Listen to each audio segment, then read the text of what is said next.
it is 4:02, so we're going to hop right in, and I'm going to start by sharing my screen, and we're just going to share a little bit about what CAPS is for our guests. So today we're really pleased. We're going to have a joint effort by two of our members, Christopher Dedeyan and Liz Smart, who know each other, and they've decided to share their genius in a little mini keynotes each, and see how what they teach their clients interlink with one another. This is not okay. So this is not moving. Can you see my screen? Not yet. Oh. You cannot see. Yes, of course. The slide, yeah. Okay, here we go. For some reason, it wasn't moving. Works fine. This is our CAPS Quebec board for 2021, and we currently have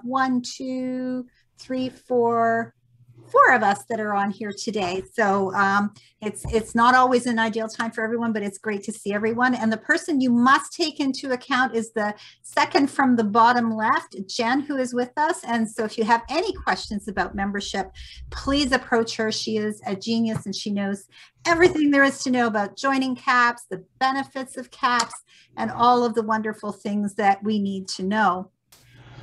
We also have, this is the CAPS National Board, and I'm not going to go through everyone on it, but we have people from both ends of Canada helping us achieve the things that we want.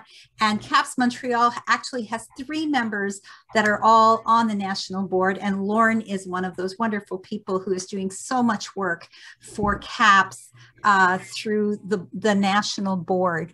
I'm not sure why this thing is not working very well. I'm having to manually move them. The CAPS Advantage, the advantage to being in CAPS, we have the 4 cornerstone of the CAPS Advantage, which is where everybody comes to learn, share, grow, and belong. Usually one has more impact on what they need than another, but they're all there for us, and it's so that we can share our stories, grow the CAPS family, and strengthen our communities. And we're also in 11 countries. The logo in the center, the GSF, stands for the Global Speakers Federation.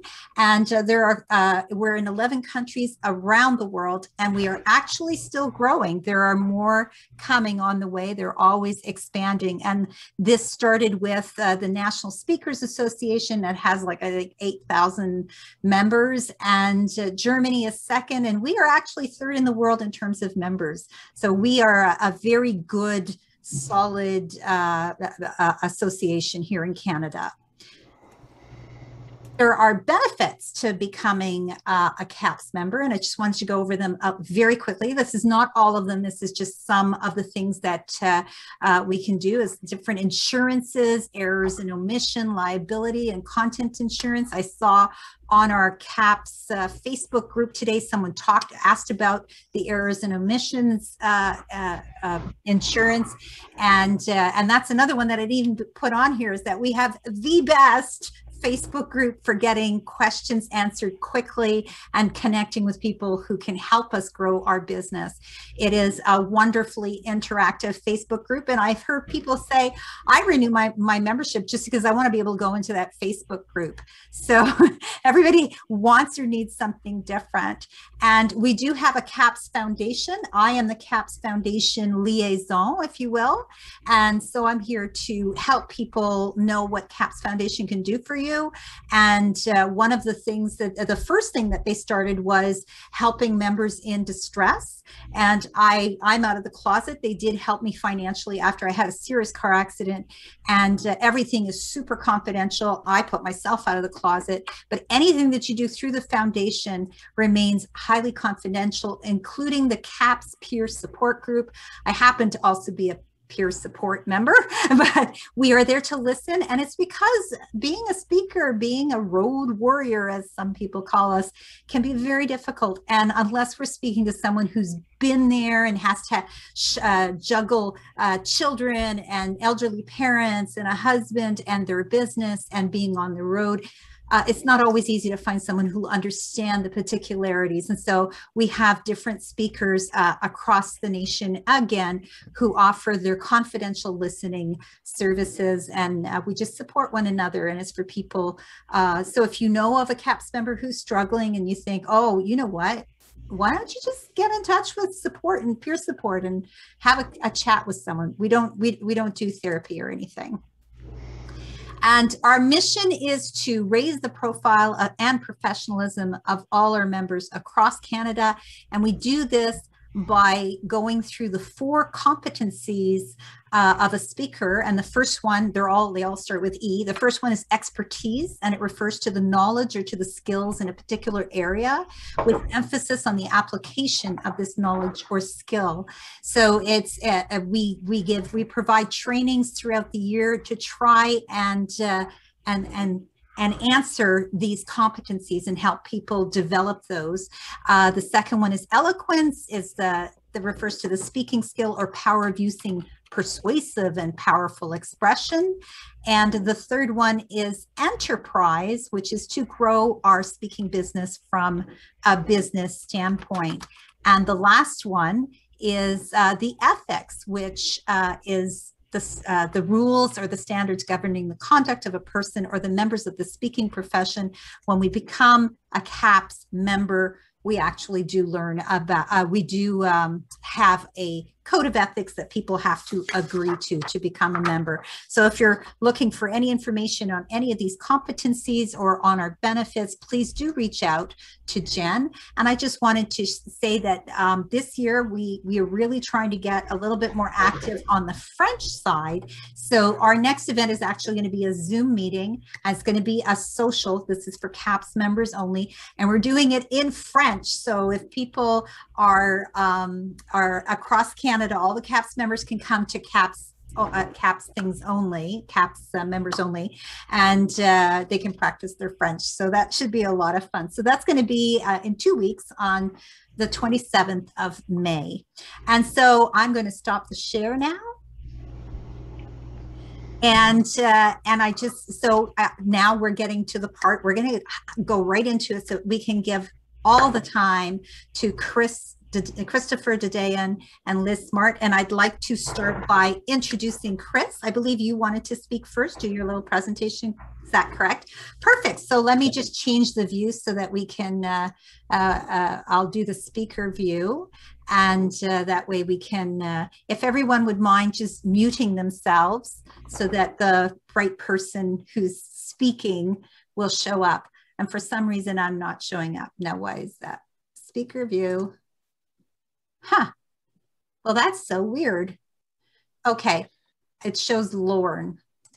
It doesn't matter because I'm going to share my screen. I have my keynote, so majority, that's what we're going to see. Okay. I'm sorry about that. Okay. So me and technology, eh? So I'd like to introduce Christopher Dedeyan, who helps CEOs, entrepreneurs, and organizations to optimize their performance with tools such as peak performance speaking, coaching, and consulting programs, as well as being a learning disability advocate. So please help me welcome Christopher. Excellent. Thank you very much, Monique. Thank you, everybody, for being present during this moment with us and this keynote. And I'm really going to have some fun presenting this to you guys and just going with it and having fun, essentially. So let's jump in right ahead because I have a lot that I want to share with you guys and just give massive value. So peak performance in business and in life. Okay, why isn't it? There we go. Okay, so the objective for today, 3 main things I want to talk about: the secret of success, how to utilize the biochemistry of your brain to your advantage, and finally, how to achieve and sustain peak performance. So these are our 3 objectives. Now, a little housekeeping we're going to start off to do is the best way to optimize this presentation, guys, is by just being so involved, so present in the keynote over here. So to do so, please turn off your phone or mute it and just focus on what we're going to talk about over here. Do not hesitate at all to take down notes. So take a pen and paper, because this is not only going to be a monologue. There's going to be a period that we're going to have a Q&A. We're going to ask questions and we're going to answer your questions in itself. So if you have any questions throughout this presentation, please write it down. It'll be my pleasure to talk about it and kind of unpack it later on. So a little bit about who I am and what my mission is for me and my organization.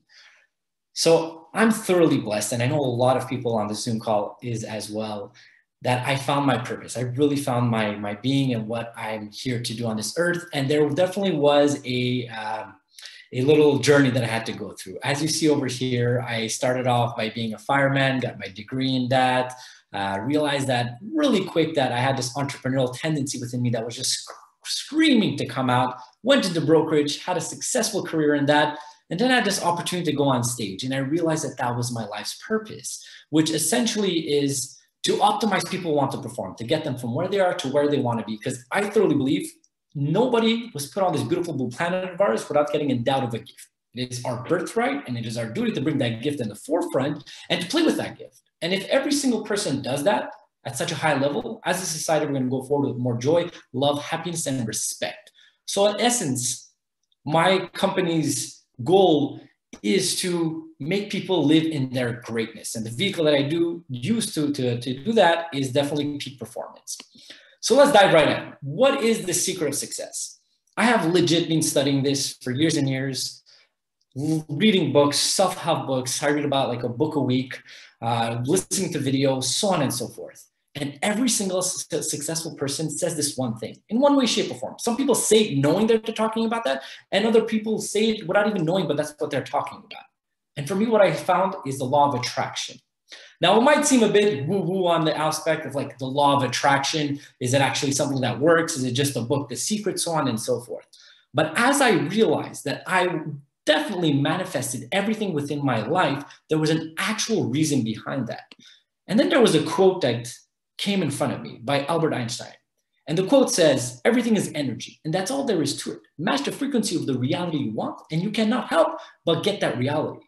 There cannot be no other way. This is not philosophy, this is physics. Albert Einstein. Now this blew my mind, because he's saying it essentially, everything is energy. If you match the frequency of what you want, you're going to attract that. There's no other way that it's not going to happen. This is not philosophy, this is physics. Now, for me, I understand the philosophy side of things, right? It might be a bit more like, hey, does this work? Does that not work? But the physics side is completely tangible for me. So when I read this several years back, I started diving into it deep, and I'm like, hey, what is the physical side behind this? What's the physics behind it? And what I found was something called in your brain the reticular activating system. For short, we're going to say the RAS. The best way I could describe what that is, it's the filter to your brain. Now, what do I mean by filter?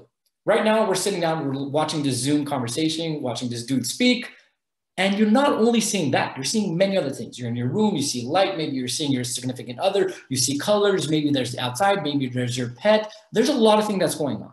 You see over 2 million elements at a time, but unfortunately, your brain does not have the capacity to assimilate all that information. The reticular activating system takes the information that it thinks is pertinent to you and gives you that information. Let me give a correlating example over here. Probably everybody has already bought a car before, right? If that's the case, pick up your hand. Just tell me if you guys have bought a car before. All right, cool. I see a couple of hands raised. Maybe it took you a couple of days. Maybe it took a couple of months. Maybe it took a couple of weeks. You looked at what model, what tire, what engine, so on and so forth. The day that you're going to pick it up comes, you're super excited, go to the dealership, get in the car, leave the dealership. First red light, you see exactly the same car on the other side. You're like, oh, that's weird. I've never noticed it before. You go a bit further, you see another one, and then you see another one. And then at this point, you're like, what's happening? I thought I was going to be unique. This is your reticular activating system spotting these cars for you and saying, hey, Chris, here's that car. Hey, Chris, here's that car. Because for so long, you were immersed within that reality for you that he thinks it's important to you. Now, where does this correlate with us? It correlates on the aspect of we have to be aware of what we tell ourselves. Are we thinking about negative? Are we thinking about positive? Because that's what's going to be spotted out. That's what you're going to see. So essentially, what are the lenses of your life that you're putting on to see? Because the same opportunities are available for everybody, just like the same negativity is available for everybody. And your reticular activating system is going to spot that for what you're asking for. Now, if we're talking about this, how do we utilize the law of attraction, right? And when I went into this, I realized that there's two main parts of your brain, your conscious mind and your subconscious mind. To understand your conscious and subconscious mind, you have to understand that your conscious mind is approximately 5% and your subconscious mind is approximately 95%. And your subconscious mind is everything that you create in a three-dimensional reality comes from your subconscious mind. So everything you want. To program your subconscious mind, if you were thinking about powerful, just like this Superman, that's what you're going to get. If you're thinking about abundance, that's what you're going to get. But the other hand is true as well. Now, how do we control your subconscious mind?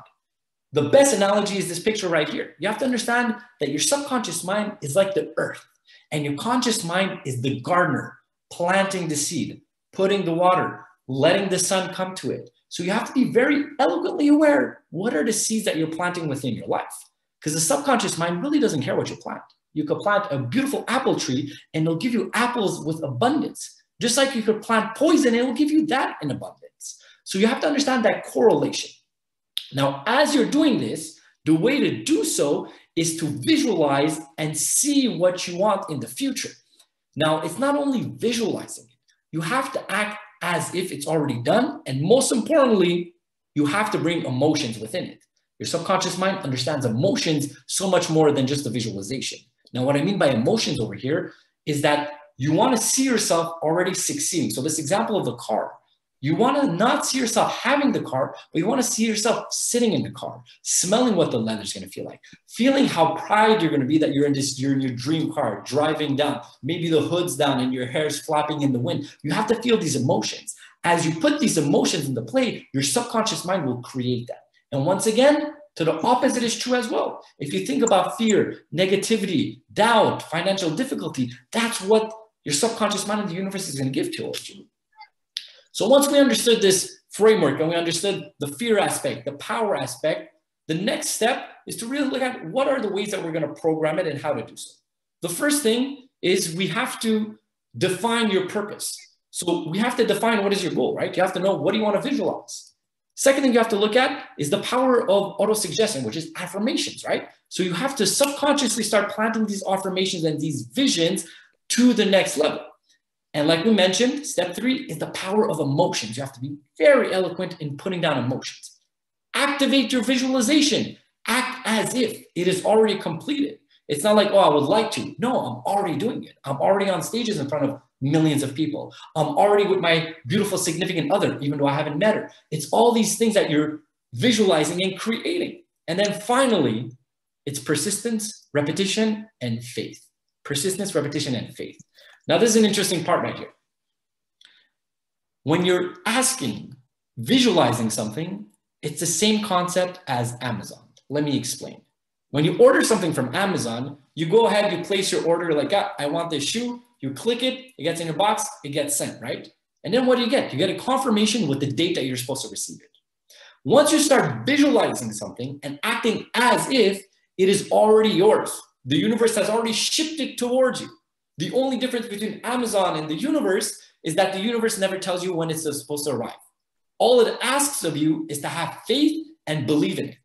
And then if you do that, and then imagine throughout the process, you lose faith, it's going to be exactly the same thing as Amazon. If somebody knocks on the door, you're not there, what's going to happen is going to go back to Post Canada. And if you don't pick it up from Post Canada, it's going to go back to Amazon. So you have to be ready to receive the gift of what you're essentially calling in.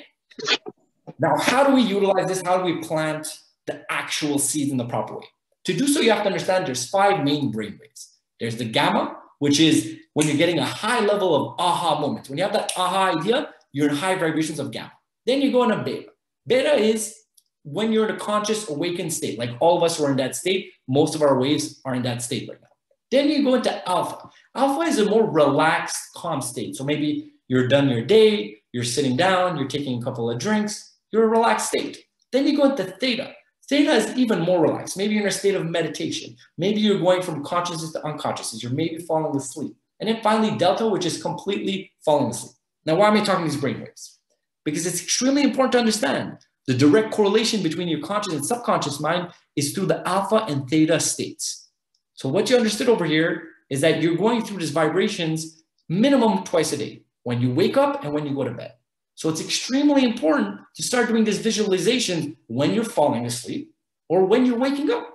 That's why some people put positive affirmations when they fall asleep, because they're connecting it when they're in the lower state of vibrations to their subconscious minds. And I'm sure everybody here has already went in bed and had a negative thing that was happening within the day, and they were thinking about their negative thing, they were thinking about their financial difficulties, a problem they had with their spouse or whatever the case is, and they had a horrible night sleeping.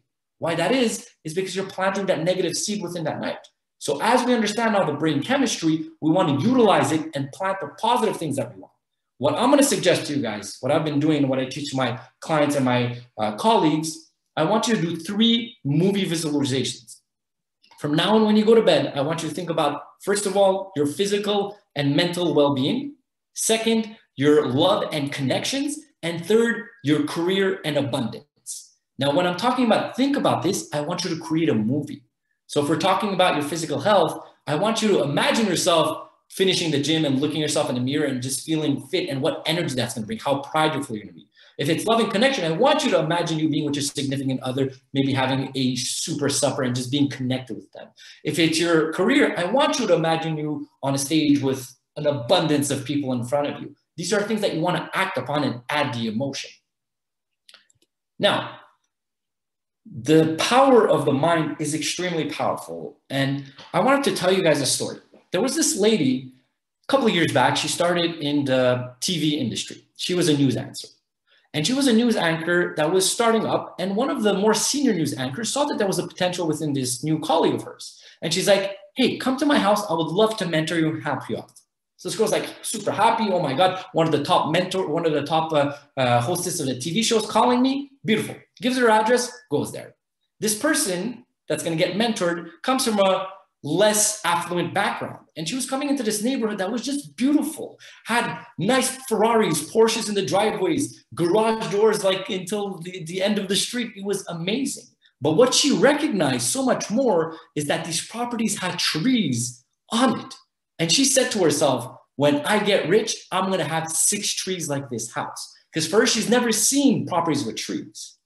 Now, she said this years in the beginning of her career. Years later, there's one day she's washing the dishes. She picks up her head and she notices the 6 trees within her house. But in fact, she doesn't have 6 trees. She has 3,687 trees. That's actually her house. And that was Oprah Winfrey. Now, what we're talking about over here is that her mind had only the ability to think about the 6 trees or to manifest the 6 trees. But your mind and the universe is so much more powerful than you could ever imagine. So think big, push it forward, and see what the universe is kind of going to give to you. It's such an interesting dichotomy, such an interesting flavor, yin and yang within that. Now, if we look at the next step over here, I want to talk about how to put those peak performance levels within your life. And I have a couple of pictures over here. This is not just a picture of me 12 times just to show you the transition of my hair and my beard throughout my life. This is a picture of me in 2017 where I decided to do a New Year's resolution. But when I saw that, I'm like, you know what? I'm going to do it a bit different. I'm not going to do a New Year's resolution and after a couple of days, I'm not going to follow through. I'm going to do a New Year's resolution every single month and I'm going to compound it to the previous month. So the first month was I wanted to start meditating. Next month was I want to wake up 4 a.m. So I did meditation at 4 a.m. The next month was read a book a week. After that was Sudoku and I did gratitude, whatever it was. I did a bunch of compounded, affected habits and rituals that I placed within my life. That was the moment within my life that I had a switch. That was the moment that I literally tripled my income. That was the moment that I got into personal development at such a high level. That was the moment that I got the first time a coach and so on and so forth. So the power of habits and ritual were extremely powerful. Now, to do so, we have to understand certain things. You're going to see I'm a geek when it comes to brains and understanding how the correlation works with that to utilize it to your advantage. Now, what you have to understand is your prefrontal cortex, which is the front part over here with the 2 dots. That's the place that demands the most power to activate these going habits or this motivation or this inspiration to start. So it's really expensive real estate within your brain. So as you're utilizing that and you're like, hey, you know what? I'm going to start this new habit. I'm going to start working out. Your prefrontal cortex is working really hard, and as it should.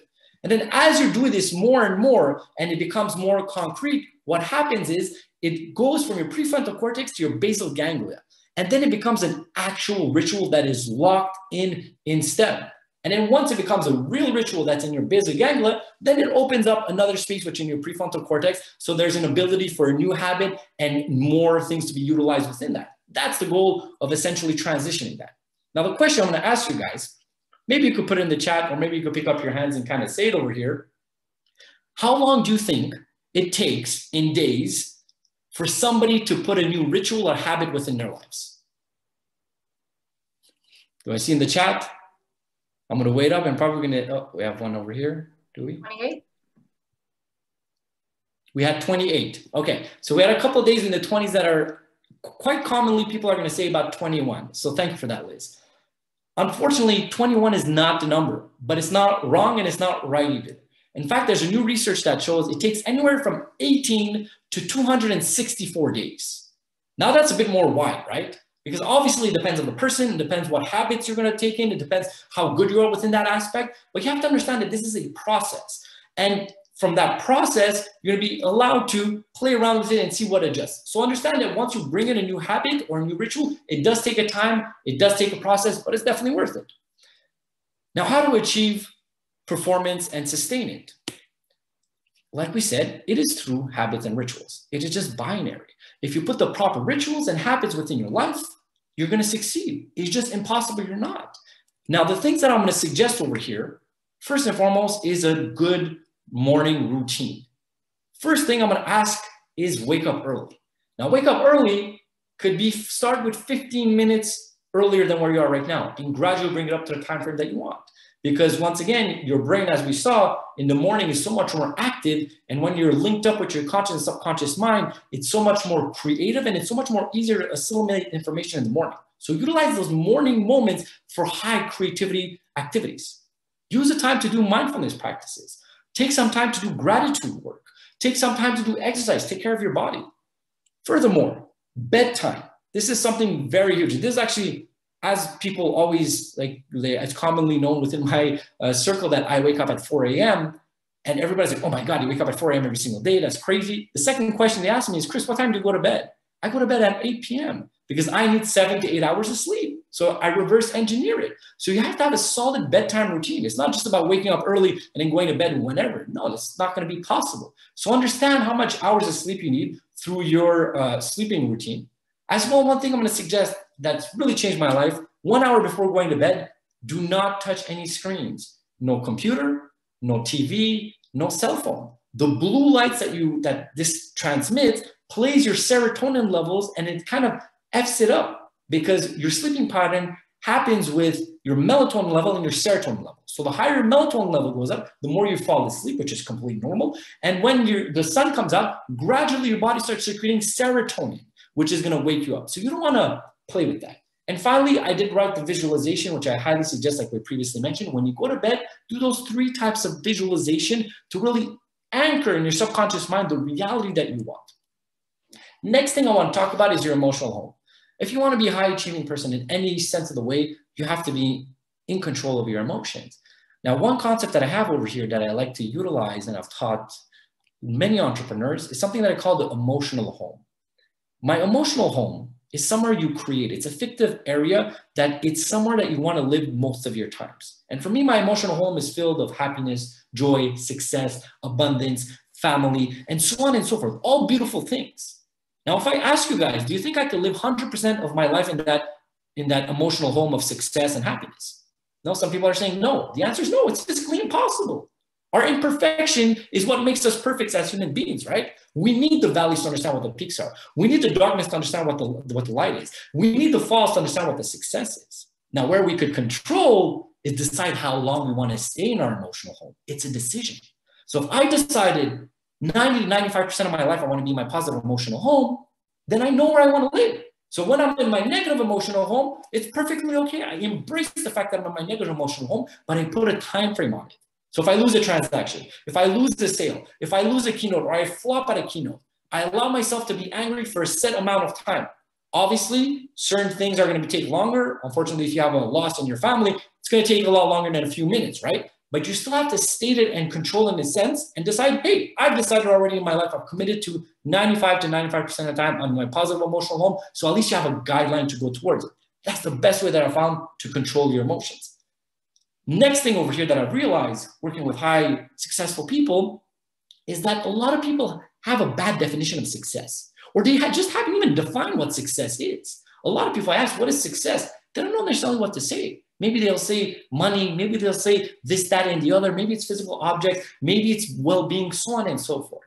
What I realized as I was going through my journey of a professional in this industry is that once I was able to pick a definition of success that's binarily controllable only by me, that's when I was truly happy. Now, what I mean binarily controllable only by me, I could have a goal of making $1 million, right? And that's beautiful. That's my goal. And I need X amount of students, X amount of speeches, X amount of things to get to that goal. But can I really control making $1 million in my year? No, there's too many factors in play. There really is. All you can do is show up and do the work that will potentially get you there. So what I have defined within my definition of success is if I wake up every single day and I give my 110% and learn something new, I am successful. Now, this is beautiful, right? Now, the next question you ask me potentially is, Chris, do you wake up and are you always at your 110%? No, we just said it previously. It's physically impossible. We're human beings. But what I can do is always be my 110% within that particular moment in time. And even if I'm not even giving my 110%, if I can learn something from that moment, then I am successful. So my definition of success, my personal definition of success is binarily controllable by me and I can never fail. So I'm going to invite you guys after this keynote to really think about what is your definition of success and is there something to utilize and change within that. Next thing over here is your work-life balance. Work-life balance is not 50-50. I've never met somebody that's 50-50. It just isn't. It is, once again, what you decide to make it. Now, for me right now, I'm a bachelor, very hard in my business, pushing that forward. So a lot of my life is like 70%, if not a bit more, in my business. The rest is my leisure, add some family time, so on and so forth. Tomorrow morning, I meet my significant other, we have kids. Some way, somehow, that percentage is going to change, right? I have this new family. I have to give time for them. That's what I want. So then where are you going to take it out? Oh, from 75%, maybe I'm going to go to 70. Maybe I'm going to go to 65. Maybe for X amount of period, it's going to be this, that, and the other. You just have to define what is your structure period with percentages of how much time you want to spend with everything and what is important for you.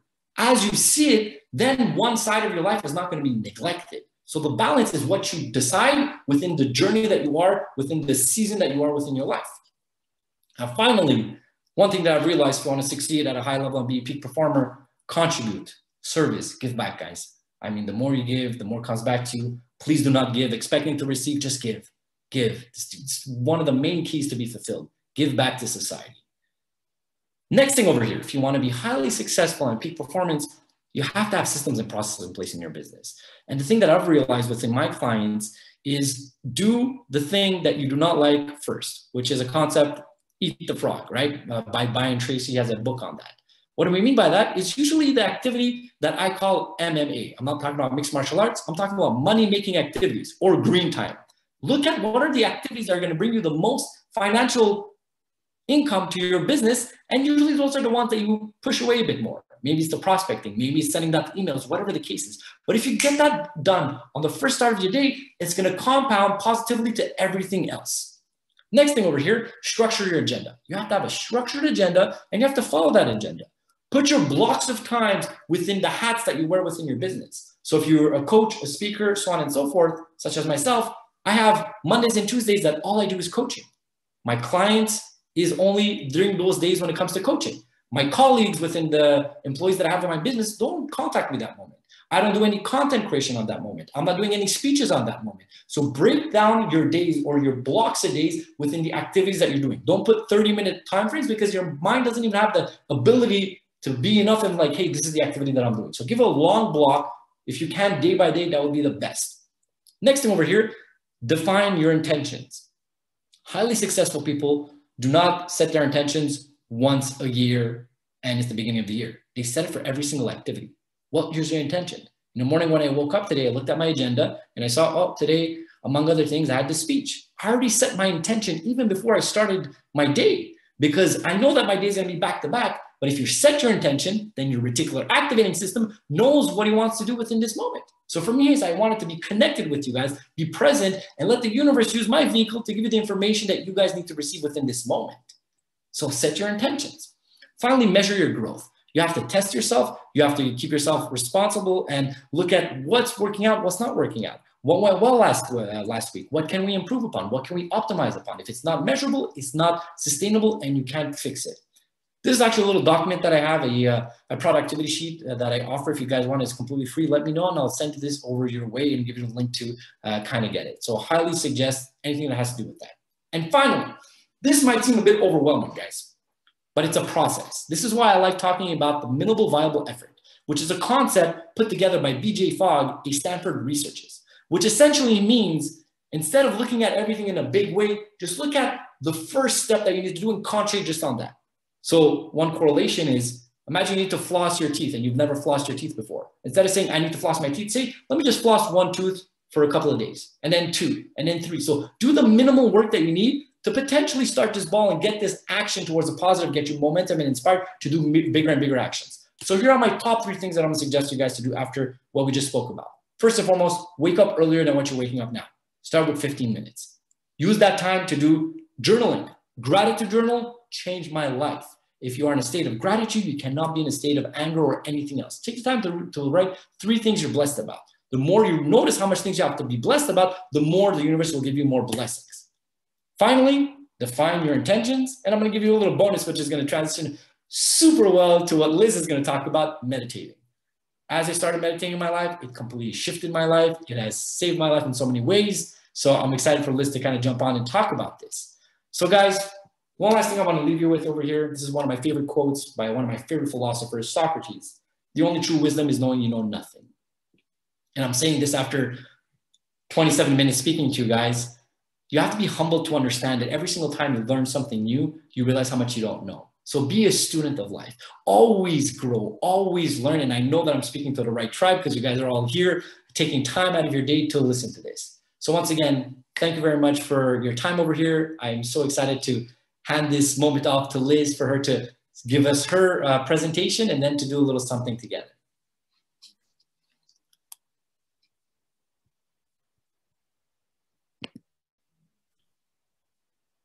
Wonderful. Thank you so much. I just wanted to take a minute and introduce Liz. Chris, that was totally amazing. Thank you so much. And I took so many notes and I look forward to the question and answer period after. I wanted to introduce Liz. If you don't know her, she's a life transformational mentor specializing in helping people with their resiliency. And she's passionate about helping people live their best lives possible. And even prior to what she calls in her life on pause because of different challenges, she's been sharing concrete, de-stressifying tools designed so that you can apply them in your daily life in a beautiful state. So please help me welcome Liz Smart. Yay. Oh, thank you so much. Thank you so much. And I appreciate that, Monique, and thank you for the opportunity to speak here with you all. Christopher, I loved it. I mean, we really have so much in common. I'm going to actually be covering a lot of the points that you covered here. So it's kind of, I was smirking a lot while we were speaking. So, all right, let's get to it. So many of you know that I have twins. I'm just going to change my view here. Many of you know that I have twins, but perhaps you don't know that they are surprise twins. That's right. I only found out the day that they were born that I was having twins. And so my midwife, one of the midwives at the time, she came to me because she could see like I was trying to do everything, right? And she said to me, she took me to the side and she says, you need to take care of you first. And I was like, what? I've never been given permission to take care of me first. I was always like taught to be of service and to always give. My mom, my dad, they're really big givers. And I was like, this was a new concept to me. And she's like, it's kind of like that putting the mask on, right? How do you take care and when you're on the airplane? So you got to do that. So learning this, I really took that and I internalized it and I made it something that I also used in my relationship with my husband, where we would literally make sure, trust me, I was like 24/7 mom, but we had 2 date nights a week. One was a movie and one we were just had to sit in front of each other and talk, and we were not allowed talking about the kids. So it was a great lesson to do that. But how do we do that really? How do we, I mean, if I didn't have this midwife telling me this information, I probably would have been like more exhausted than I already was raising twins, right? So how do we put this in practice in our daily lives? Especially when life has so many demands upon us. And I have to say that of all the caps I've worn, this is the one that I'm the most proud of. So what kind of caps are you wearing? What service are you giving where you're not feeling that you are, just able to feed yourself first? Do you feel that you're just always giving, giving, giving, and there's no time, that the day begins and it's just already, it's already nighttime, and next thing you know, you haven't done the things that you wanted to do, the things that were important to you. And then unfortunately what happens is you start getting a bit of resentment towards people, and then you start getting, and it's this vortex that you just can't get out of. And so I would make a suggestion, and it kind of follows along with what Krista was talking about earlier. But these are my de-stressifying and self-care tools and tips that I would give you. So there's 8 of them. The first one is meditation. And I know if you are like me, and I'm going to get into that a little later, maybe your eyes are rolling, because you'll hear a little bit about meditation later and where I was at with that. But let me tell you, a way to tap into the stillness and silence that rests within us, so that once we can figure out who we are and what we need, check it out. We're going to be much better at serving the ones that we love and our community, especially if you're an entrepreneurial spirited, right? You're always of service. The second thing is a gratitude practice. That gratitude practice is not just woohoo, same as the meditation. I can actually send you links if you're interested. You can reach out to me and I'll send you links where there's scientific studies that proves the benefits of a meditation practice and a gratitude practice. So it lets go of the stresses. I mean, we can get into the details about that, but there's so much benefits that is now scientifically proven. And just that gratitude state will make you aware of the things that you are appreciative of. The next thing would be a future self. So I like to say it, my excited future in the present moment, because the thing about time and space, it doesn't know. It's an interesting thing, time and space. There's no definition. There's no such thing as time and space. So we can actually project, or you can call it visualize, or whatever you like to do, the future into the present moment. So feel it, like Christopher was talking about. Feel it, what is it that you truly desire? See yourself there in the present moment. Get excited about it. The next thing is reading, taking time to read, especially if you're in the Givers Association, especially if you're a teacher or you're a mentor or you have clients or whatever you're doing. If you're going to feed yourself, you'll have a little bit more knowledge to pass on to your clients. And it will also fill you up. There's nothing like learning. I don't know about you, but I am like an avid learner. I'll be an avid learner to the day I die. It just fills me up. And like Christopher says, the more you study, the more you realize you don't know anything. So that keeps us humble in many ways. The next thing is exercise. Now, let me tell you, I've been told to exercise for years, and I never did it. When I got this dog, many of you know or not, we have a service dog in training. Her name is Charlotte. She's still with us 2.5 years later. And that got me out walking every day. And it's changed my life and changed my wayside. So it's a win-win. But there's also many beneficial advantages to exercising that I can't even get into. I really have more energy. Just try it. What I do now is 2 exercises a day. I'm actually on this 75-day program where I have to do 2 exercises a day, regardless of the weather, and one has to be outside. So if you want more information on that, we can talk about that. The next thing is drink water. Drink water. Get rid of the pop, get rid of the coffee, drink water. And I have a Berkey system. If any of you are interested, this system here, it is with gravity, and the water is delicious. We used to have to put lemon in our water because it was so disgusting. This water is phenomenal, and you want to have more of it. And there's nothing that's going to fill you up, and our bodies are made with so much water. So it's the best thing you can do for your health and your mental state. The next thing is turn off notifications. Okay, I don't even let my phone ring until noon. Like, I'm sorry. And I'll tell you why later, but just try it. Or maybe is your phone always going beep, beep, beep, beep. And it's like, and sometimes I'll jump because it's like, what is it? Who's after me? I literally have caught myself doing whatever. And next thing you know, I'm jumping. So turn off those notifications and you'll see, oh my goodness, the world can wait. Trust me, the world can wait. And the last thing is 16 seconds. And I'll get into that in our second half. So if you add some of those, I mean, I'm not going to force it on you, of course. I mean, if I could, I would, but I'm not going to. So if those are not the things that speak to you, find something that speaks to you. Now, why do I think those are so important? Just think of it. If you add all those things up, it probably takes about an hour and a half in your day. But if you do it in the morning, like Chris was talking about, the morning is the time where your mind is going to be open to it as much. And the other part is if you don't do it in the morning and you put it off, guess what? It's just not going to get done. So you've got to make them non-negotiable. As soon as they're non-negotiable, then you come first. And we talk about this like self-care, self-love, and think it's selfish. It is not. It is the most self-loving thing you can do. Now, why do I want to do it in the morning? Well, because the morning is comprised of a fractal. So if you're in the habit of picking up your phone right away and start looking at your Facebook posts or looking at your email, there might be something that, maybe you find out that somebody passed away or there's an emergency, because there's always fires that we have to put out, right? But if that something is going to affect you in the morning, in that first 30 minutes, those first 30 minutes, you have to be so aware of them to protect them with your dear life. And I'm serious. No arguments, no nothing. Just make it a space of calmness and self-loving so that you can feed yourself. Because there's studies show that if you win the lottery, literally, but you had a shitty first 30 minutes, it's going to affect it. It's going to affect it. And when somebody asks you, how did it go today? You might actually forget about the lottery win and start talking about what else happened. So that is so vitally important for our mental health.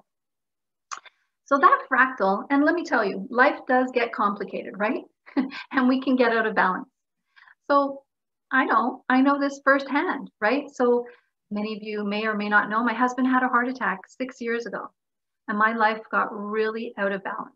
And I was going back and forth, and I forgot about all these things that I was supposed to be doing in the morning, creating that pattern. And I was like a chicken with a head cut off. I was trying to be mom. I had a job at that time. I was trying to do everything for everybody.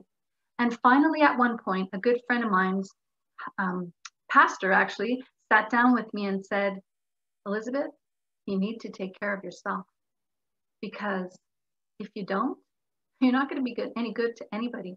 And the kids need you. Jerry needs you, but at that time he was in the hospital a lot. There was people that were around to take care of him. And I had to remember that. And that was a really big lesson. Second time, right, that I heard that. And it made me wonder the question, which I think is a question that we should all ask. I think it's one of the most sacred of questions. And that question is, who am I? Who am I? Have you asked yourself that question recently? I would suggest that you put it in as a quarterly work. And if not quarterly, yearly. Because we're different people than we are last year or the year before or 10 years ago. So by asking yourself that who am I question, you really tap into the stillness and silence that rests within, and who are you, so that when you know who you are, you can peel back the layers of the things that are not important and the things that steal your attention and focus on the ones that really need them. And that question of who am I, when we are of service, when we're able to take in on ourselves and feed ourselves, then we're able to serve the others so much better. And I would say that there's so many blessings in disguise. Unfortunately, my husband did pass away. And I remember it was a time that, we can't look back on, and we can't, how do you even go there, right? But just remember, life happens for you and not to you, even with something like that. So another time that I forgot was when our house was flooded the year after. Can you imagine that? Our house was flooded and we had to live in a hotel for 10 months. But this time I remembered the importance of a gratitude practice. And the next day after the flood, I remember sitting in the hotel with my daughters, and we sat down and we said, okay, what are we grateful for? Because it's always about, what are you going to choose to put your attention on? Now, does it mean that we're going to be Pollyanna all the time and we're going to there's butterflies and rainbows and everything is great? No, shit's going to come our way. I like to call it contrast, but we have a choice on how we're going to handle the waves that come. Sometimes those waves are going to drown you. Trust me, I've been drowned before, but I've been resuscitated by these tools because they're so life altering. I've been so lucky to have the masters in my life that have brought me this wisdom. And I was so grateful to be able to teach to study with this amazing teacher, David G, who taught me the benefits of meditation. Another time, though, that I do remember is when my mom and my dad, you know, we always were getting to that stage now where we're needing to be of service often to our parents who are getting a little older, and it's a little difficult, and we're trying to manage everything. And once again, I was doing that. I was trying to have my superwoman cape on, and I was trying to be everything for everybody. And then one day, I was starting to have a little bit of resentment, because it was like, oh my God, I'm not getting my business done. Don't they realize I have things to do? But that's because I wasn't aware of my morning practice, right? Taking care of me, feeding me. Once I did that, and it was thanks to a video called Mothers and Daughters by Dr. Christine Northrup. If any of you have a chance to listen to that, I highly recommend it.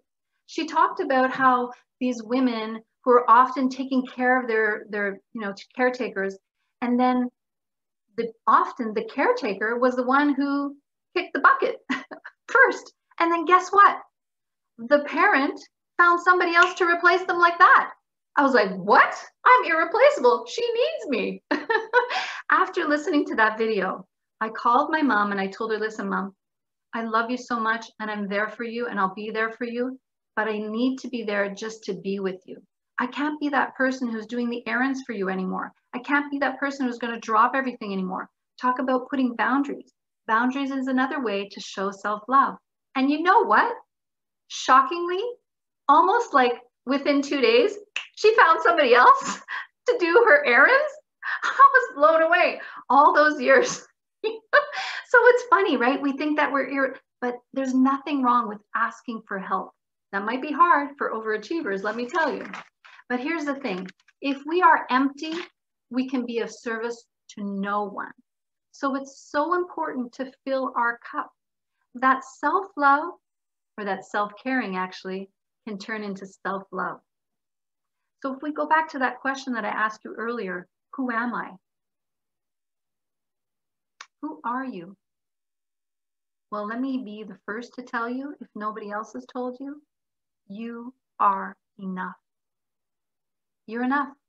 Imperfections and all, transgressions and all. We don't always show up. Perfection is overrated anyways. Really. You can never show up and be perfect, and it's obnoxious. Who wants to be perfect? Who wants to hear from somebody who's perfect all the time? Oh my God, doesn't that get heavy? So we don't need that. But we need to remind ourselves, kind of like what Christopher was saying. This is a habit. If you've never done it before, I would encourage you to do something kooky, like put it on your mirror. Yes, put it on your mirror, somewhere where you're going to see it every day. My alarm clock goes off at 11:11 a.m. Also, there's significance to that. I make a wish and I see it says, you are enough. So every day, at least I'm telling myself I am enough. And I'm here to tell you, you are enough. Get to the point where you're able to look at yourself, and you can do some mirror work if you like. You can always research that mirror work. It's tough. I know a lot of my clients, they have a really hard time with the who am I? Who am I past the caps of spouse, child, whatever, entrepreneur, all these different caps that we wear. Who are we at a deeper level? Let's go deep, right? I believe let's go deep so that we can rip our heart wide open. And we get to the point where we can look in the mirror, regardless of what's going on, and say, I love you, and mean it.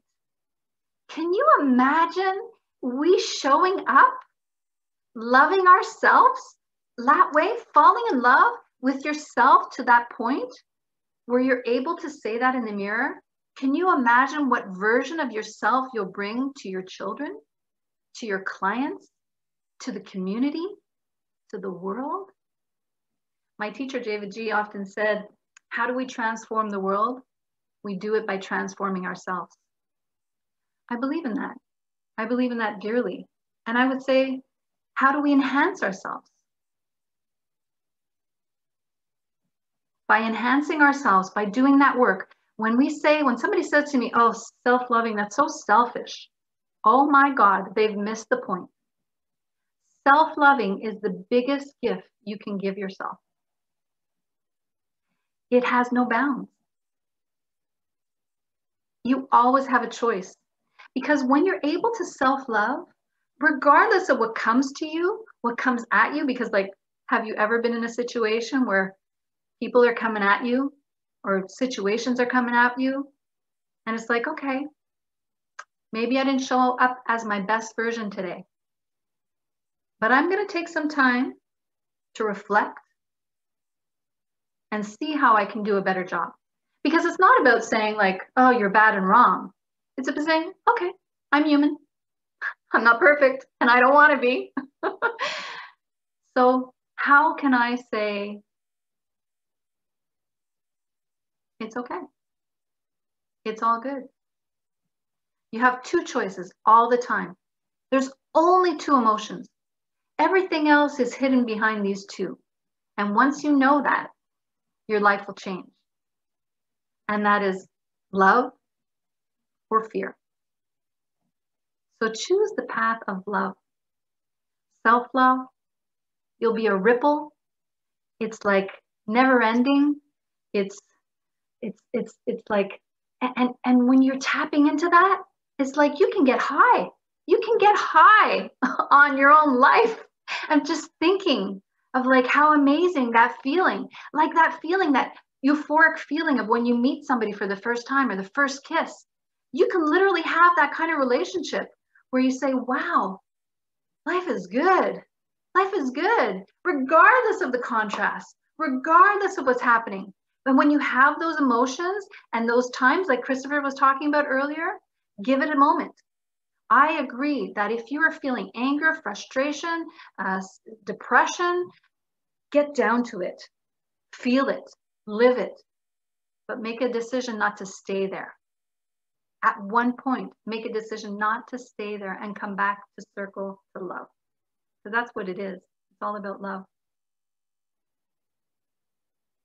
So I hope that you choose the path of love, the path of peace, the path of joy, the path of hope, abundance, and optimal health.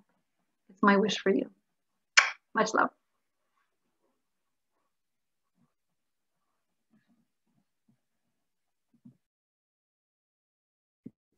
Liz, if you want, I think it'll be a good time to do your 16-second little breathing practice. We'd love to do that for 16 seconds. And then from there, we'll do a little Q&A and kind of take it from there and let people off in their journey for the rest of the day. Does that make sense? Well, actually, I would love to do the second part that we were talking about, and the 16 seconds will fit it in. Did you want to give a little story about how you came to meditation? 100%. You want to start off with that? Yeah, I'm ready. Beautiful, beautiful. So when it came to meditation for me, I really had this different ideology in the beginning for it. And why I'm saying that is because I'm very much an A-type player. And I realized when I was succeeding as a young broker in my early 20s, I was realizing that emotion was taking control of me. When I was losing a transaction, I was like, oh my God, F this, F that, what was happening? Oh my God, I needed this money to pay my bills, so on and so forth. And it was controlling me. And I realized that my life was going in a certain way, that we were succeeding in a way that I knew that I was going to continue succeeding. But I'm like, I don't want to be that person that is just controlled by my emotions, that is snappy, that is reacting to situations instead of responding. So then I'm like, all right, I have to figure this out. If I want to be a leader, if I want to have people under me, if I want to grow something, I have to figure this out. So then that's how I kind of stumbled on meditating. And I looked into it, didn't know much about it, started studying it a bit. And I was afraid, honestly, that if I started meditating, I was going to lose my competitive edge, if I could call it. I was going to lose that, like, oh man, yeah, nobody's going to walk on me and so on and so forth. That was an actual perception that I had. And you know what? A lot of people have in this ideology. And as I allowed myself, I'm like, hey, let's give it a shot, see what happens. I realized that I did not lose my edge. If anything, I gained more of it. And when I mean more of it, it was like a light switch. I was able to turn it on and off when I wanted in the proper moments. So I wasn't reacting to situations, but I was responding to them. So if a situation was happening, I was able to see, what's the proper way to respond to this client? What's the proper way to respond to my parents? What's the proper way to respond to a friend, or so on and so forth? So that's what really meditation has helped me as an entrepreneur. Now, besides the fact that I learned about myself, I went within, I got connected so much more. My spiritual aspect was so much more present. I figured out how to call in what I needed to call in. So that's what really meditation has provided for me, and the different ideology of how I saw it. And the way that I started, which I highly suggest if anybody's never done it, I started it very simply following guided meditations. And there's a couple of ways that I could suggest this. I started with some applications that are completely free, such as Headspace, Calm, or you could just go on YouTube and just go find anybody that does a guided meditation. Start off like that. As I developed that ideology of understanding how meditation worked, read about it, I got a spiritual coach and so on and so forth. Then from there, I was able to see, okay, there's other levels to this. And I was able to do meditation without needing those external support, such as the guided meditation and so on. And I actually went, at this point, 2 summers ago, to a 10-day silent meditative retreat, which is a Vipassana retreat. And for 10 days, I meditated over 100 hours, did not speak during those 10 days, did not have any phone, no reading material, and it was intense. But that moment really brought me to another level to really understand what I need to understand, to heal within me what I needed to heal. Now, I'm not saying you guys should do that unless you guys want, definitely suggest it, but it definitely is something that I realized that is such an important tool for not only an entrepreneur, but for just for a human being, because there's so many layers within your emotions and there's so many ways to understand it. And what business is human interaction. So if you're more eloquent with your human understanding, you're gonna be more eloquent to communicate that emotions to your employees, employers, colleagues, clients, so on and so forth. So that was my understanding and my ideology. And Liz, I would love to hear yours a bit more and how that went about, and kind of tell us your perception of meditation. Thank you, Chris. Well, you guys only know me these last few years, but let me tell you, here's my situation. So I first heard my cousin introduced me to meditation. He gave me this tape. It was Wayne Dyer, and it was like the meditation was like om, om, and I was like, no way in hell am I listening to this. It's like I was like, whoa, my brain was like so fast, and it was like, no way am I going to listen to Wayne Dyer going om. Now I love Wayne Dyer now, but back then I tuned him off for 20 years. I feel terrible about that. Anyways, my next experience was I was crewing at this Solapalooza with Mike Dooley and Thoughts Against the Universe and everything. And his brother, Andy Dooley, started doing this meditation, but it was a tribal thing. And I was like, whoa, this is like really visceral. I could get into this kind of meditation. And we had our eyes closed, and it was like about 500 of us in the room. And it was just like, I really got into it. And from that point, I still use to this day in my shower, I love my life, I am a creator. Because let me tell you, that saved my life. On the times there when I was going through all the things that I was bringing you, I was doing that in my shower. When I was like not feeling it, that made me. So it was a mantra. And what is a mantra? Because you'll hear that often in the meditation world. A mantra is basically a mind train. So it's something that you're going to focus your attention on over and over and over again, so that you don't think of all the things that you're thinking of, because we are having 60 to 80,000 thoughts a day. No thoughts, you're flatlining. So you want to think. So it's a normal part of it. But then what happened was I was crewing at another event, Solapalooza event, and I was actually just the chauffeur to one of my colleagues, and David G was there teaching meditation. And this guy was like a New Yorker who lived in California now, who had this like edge to him, and he was so zen. And I always say, you had me at chakra, David G, because it was just the way he said chakra. And I was like, oh yeah, baby. And so I started meditating with him, and it just like changed my life. And there ensued where I decided to study with David G for 4 years. I'm still studying with him to be a master wisdom meditation teacher. And he just like blew my mind. And what's really cool about David G is that he's taught blue courage and tactical breathing. Because, you know, meditation can have like I don't want to hear about it. My eyes are going to roll, just like it happened to me, right? But tactical breathing is another way of saying meditation, which I don't know, Lauren, are you into more tactical breathing than the word meditation? So what's great is that oftentimes people will ask me, well, what's the difference between meditation and mindfulness? Because they, well, you know, I'm doing my gardening, that's meditation. I'm doing my dishes, or I'm doing the house cleaning, and you know, all these things that we have to do. And they're saying that they're meditating. No, you're not meditating. You can be mindful when you're doing them, but it's really different. When you're meditating, you're tapping into the stillness and silence that rests within. It's really about it's not about having this nirvana moment. It's not about like, you know, seeing like going out of your body. It's really not that. It's about bringing a better version of yourself to the rest of the day. It's about getting quiet enough, because before I never got quiet. I was just like a road runner, always on the go, go, go, go. Meditation has calmed me down. And let me tell you, it made me a better mother.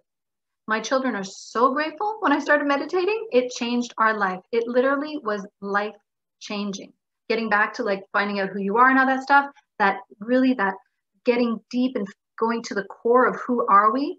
And like Christopher says, there's so many different apps now that you can go to, YouTube, and there's even chocolate meditation. Could you imagine? Oh, I see you like that one there, Lauren. Oh yeah, chocolate meditation. Let me tell you, if you're ever interested, unfortunately, I used to do these monthly meal and meditate at my home. Since COVID, I'm not doing them, but phenomenal. And we do chocolate meditation there. So it's something to check into. So all I'm saying is like, you know what?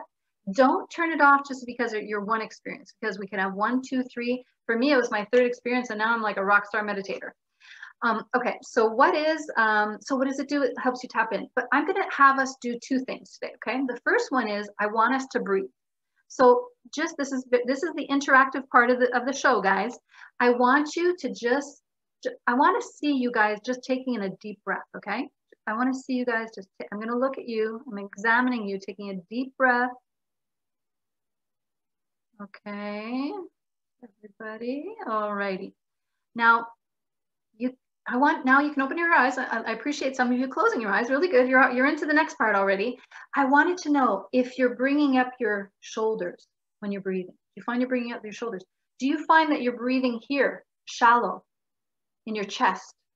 Okay.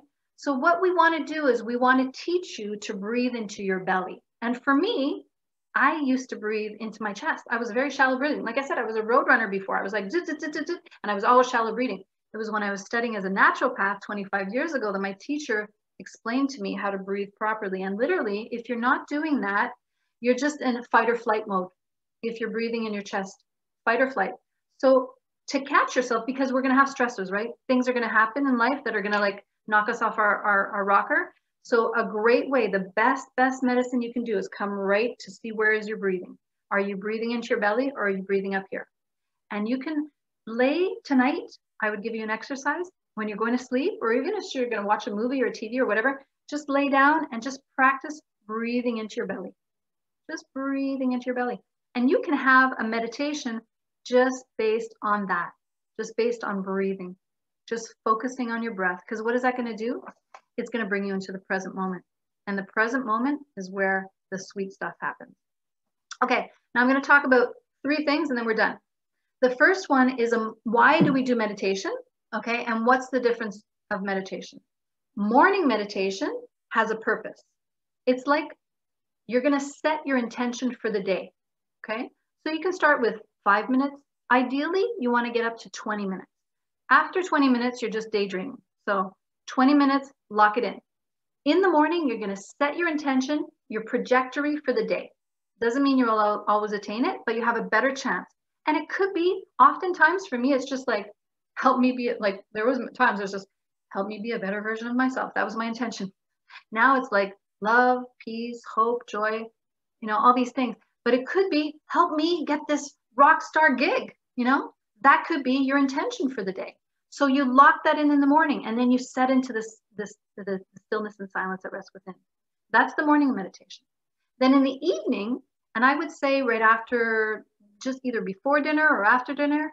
So it's not like right before you go to bed, because oftentimes what happens, you fall asleep and you miss out on your meditation. So I do it right after I walk the dog. So if you, before dinner or after dinner, just find a quiet place. If you were working, let's say, I'd say even do it in the car. just before walking in the house when all hell breaks loose sometimes. So just what is the reason of doing an evening meditation? Is to let go of what doesn't serve you. You see why I became such a great mom since I started meditating? Because before I didn't have an outlet. The things that I was like freaking out about today went to the next day, the next day, the next day, next thing they're a week, they're a month, and I was carrying this baggage every day, going down that vortex. But when you do an evening meditation and you just go through your day, like just chronologically go through the hours, what is it that came up that charged you? And just let it go, let it go, let it go. And you know what? You're not going to have it in your physical body. And therefore, you're going to be able to show up as a better version of yourself. So it's like bookends. Morning, set your intention. Evening, let go of what doesn't serve you.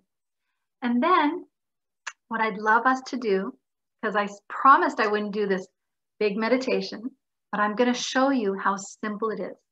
So I'm going to show you this process of 16 seconds. It kind of goes back to my de-stressifying tips. It was number 8, if you remember. 16 seconds.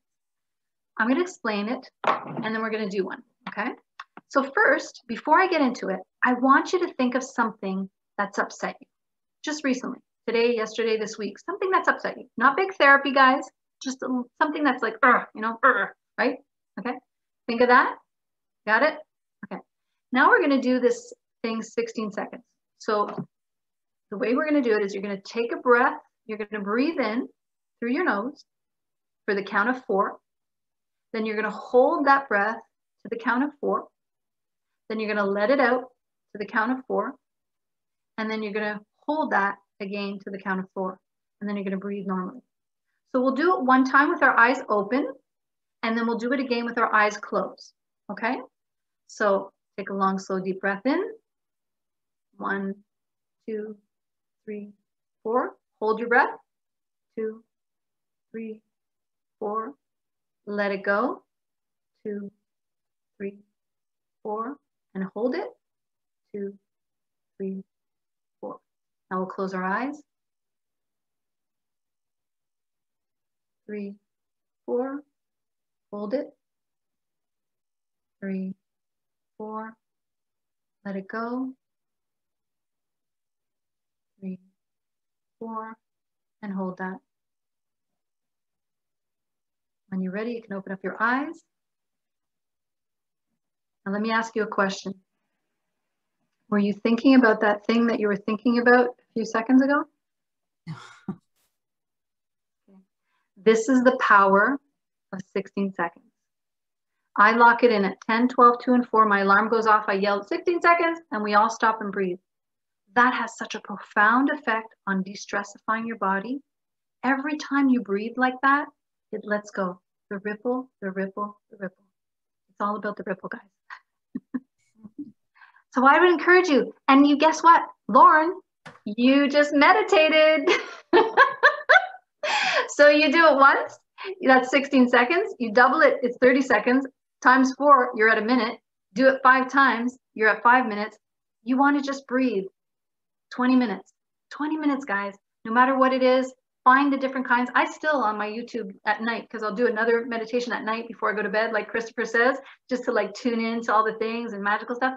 So you can do that. You can find something. You can find somebody that speaks your language, because we all have the same message. We just have different voices.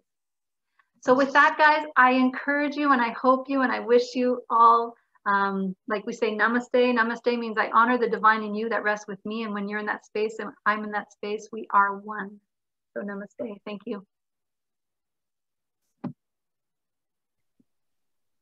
That was terrific. So does anyone have questions for Christopher, or for Liz?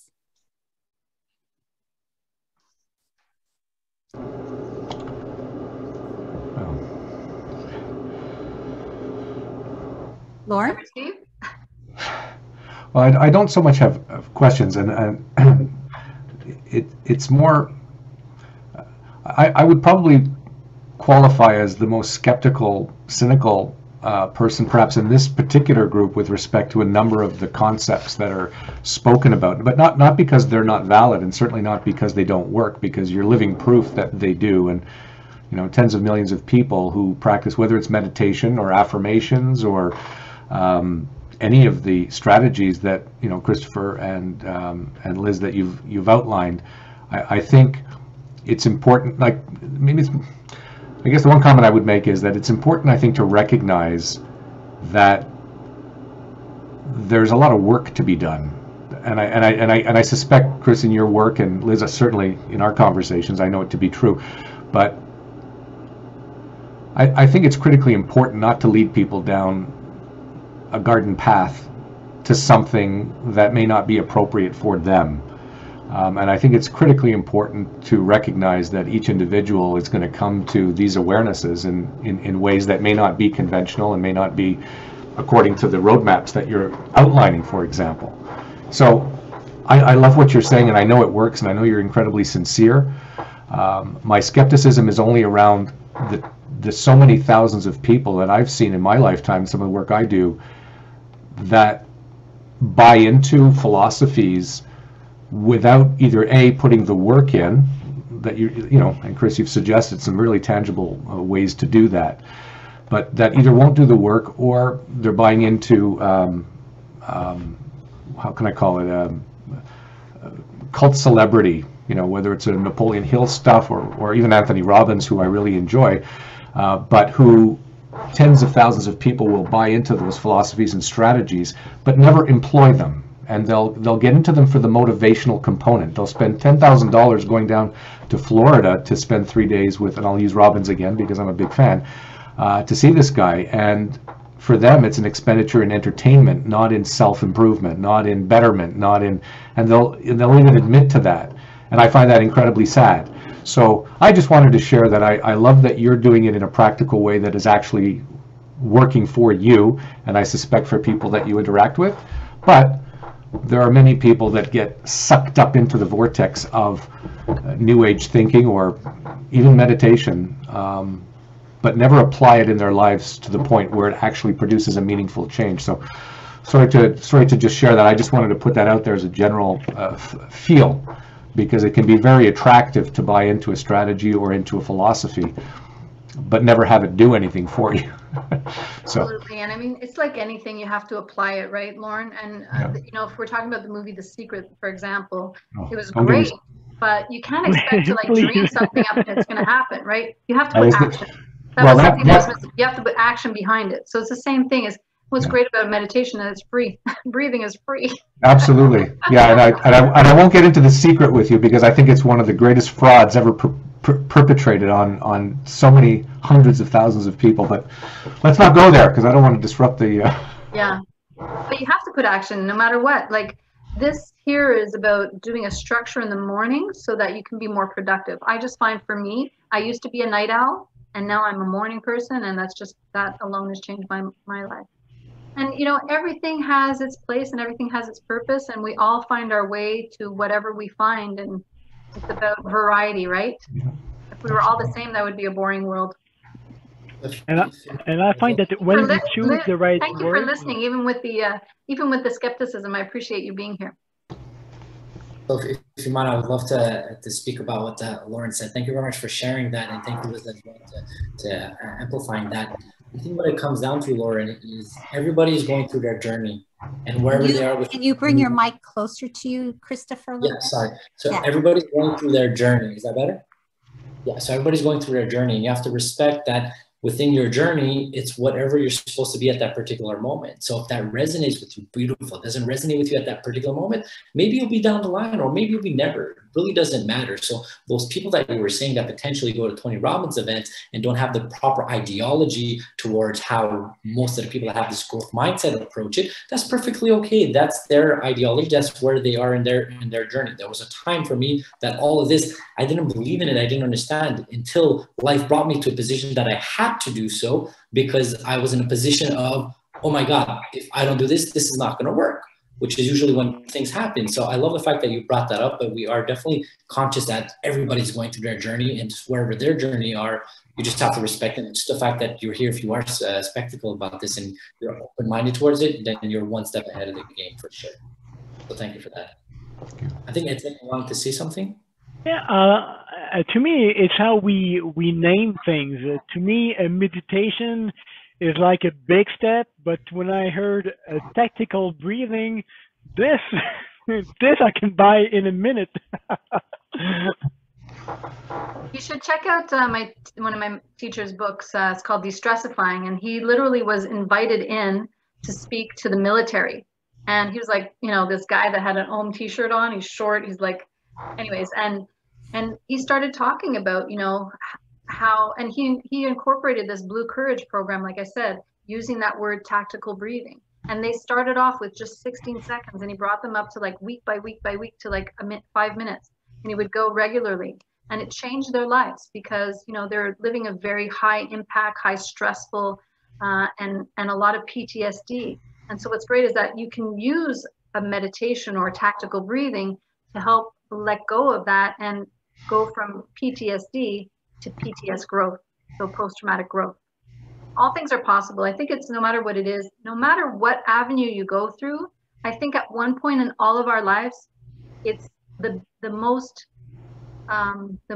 profound of works is to search within, just to go within, no matter how you get there, to go within so that you can be a better version of yourself so that you can shine out to the world. I have a quick question. I think most of you know I struggle with chronic pain, like nerve pain. And when I try to meditate, I become very aware of my body and I'm not enjoying it. And so I'm wondering if you have any tips. I do find I'm better if I find a visualization on YouTube or something and follow along. Mm-hmm. But when I do try to just clearly do technical breathing and meditate and do the belly breathing, that's when I become aware of all my aches and pains, and it's very unpleasant, especially right before bed. Right before bed's not worth it.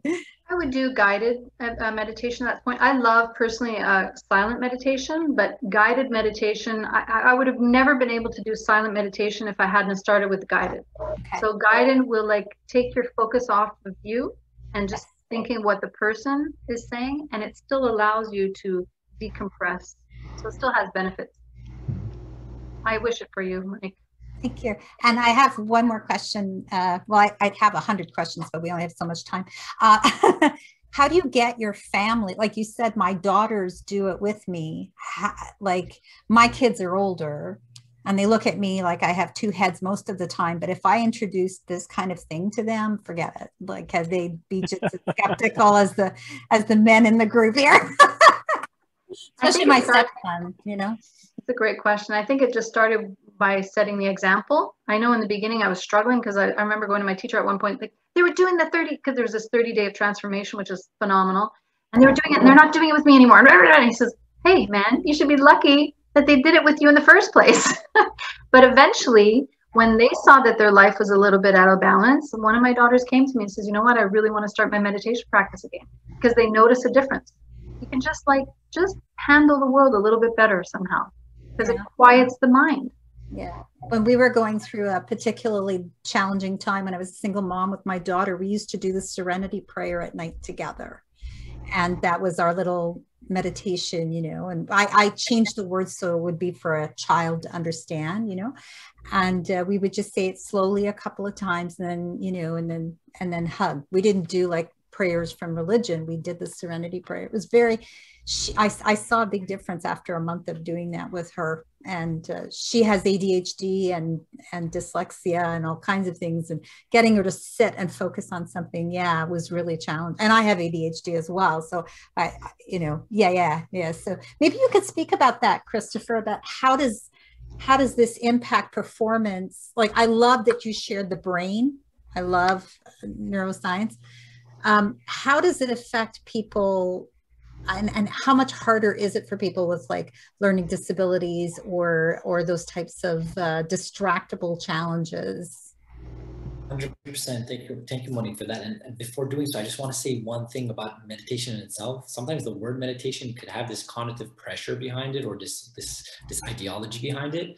And meditation is just like a moment of mindfulness. You said prayer, right? It's a moment of silence. And when people say meditation, one way that I correlate it, it's like saying I do sports.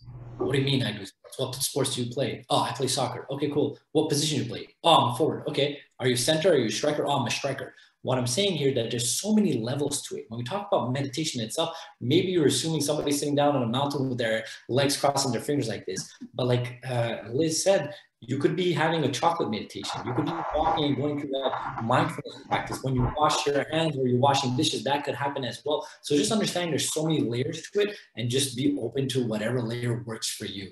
So 100%. And when it comes to what Monique just asked, obviously I'm highly dyslexic, I have dysgraphia as well as ADHD and hyperactivity. That's all my philanthropy side. And I've known at a very young age, I was blessed to be diagnosed at 8 years old. And what I realized, for me, it has been a game changer. Two things. First and foremost, the physical aspect. Every single morning I work out, and that diminishes the energy that I have in abundance. So then I'm able to sit down X amount of hours, have 10 clients a day, whatever the case is. That's one thing. Second thing, meditating has made me understand my ADHD, and it's channeled that so much easier as well. So I'm able to focus intensely at certain moments, and now I'm able to set back and be like, all right, cool, let me just relax and kind of let my ADHD think of whatever I need to think, because there are some advantages within that as well, as it kind of activates my creative side.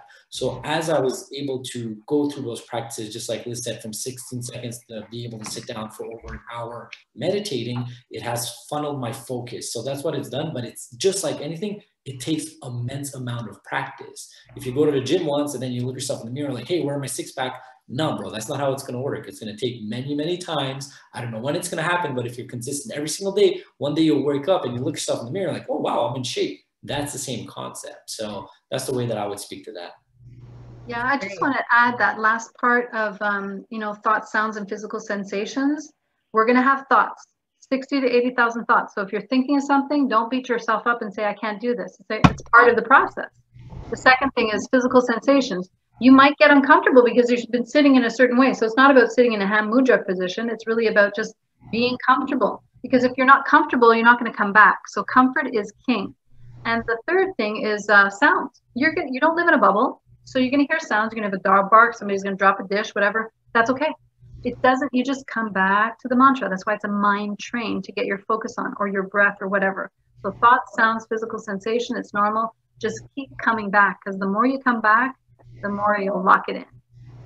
I went to a meditation course once, and it was like for about 2 hours of learning how to meditate. And I said, he wanted me to meditate for 10 minutes a day. And I said, I find that very, very hard. To which he replied, then you should do it for an hour. Good answer. Good answer. Agree. I say start with 16 seconds. Just breathe 16 seconds. 16 seconds. Like I said, 10, 12, 2, 4, 6. It's in my calendar. It goes off. Just stop and breathe. Start with that. You don't need to do 1 hour. I mean, I totally disagree. And that's why you have a bad name, because some people are saying you have to do it this way, you have to do that way. The reason I love my teacher so much is because he's like, he meditates with his puppy. And they told him, no, you can't do that. He's like, who says I can't do it? Because you say I can't do that? Do what works for you. So this person misinformed you and kind of got you off track. I would say 16 seconds, that's enough. Just breathe. Yeah. I think also, just to pick up on what Etienne was saying earlier, because he hit I think a really critical point, which is the naming, the verbiage, the vernacular, the nomenclature that you put around, let's say, meditation, a woohoo word that even to this day I have an issue with the word because of what it's typically associated with. And yet my form of meditation is sitting in a chair about 10 feet from here that rocks, and going into a near subconscious state of mind, almost like taking a nap almost. And once I'm in that particular zone, that's when most of my creative thinking happens. And so I call that meditation. And my daughter, who studies medicine, will tell me at the dinner table, if we're talking about something related to medicine, she'll say, Dad, that's not what that is you're manipulating your respiratory system. And she'll start talking about it in terms of physiological terminology, not unlike Christopher talking about it from a not necessarily psychological, but a physiological way. So I think the packaging of it, as long as the end result is a deeper state of self-awareness, then you can call it anything, right? So you're a closet meditator, and we just outed you, Lauren. Yeah. Won't be the first time.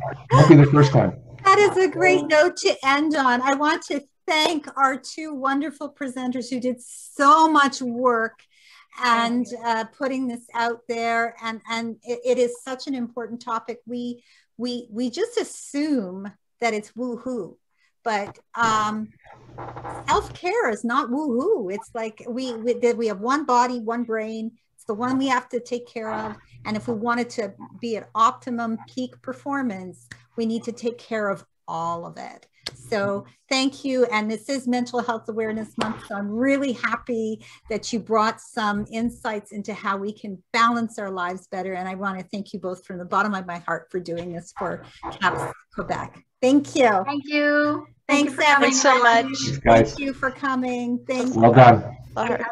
Thanks, man. Cheers.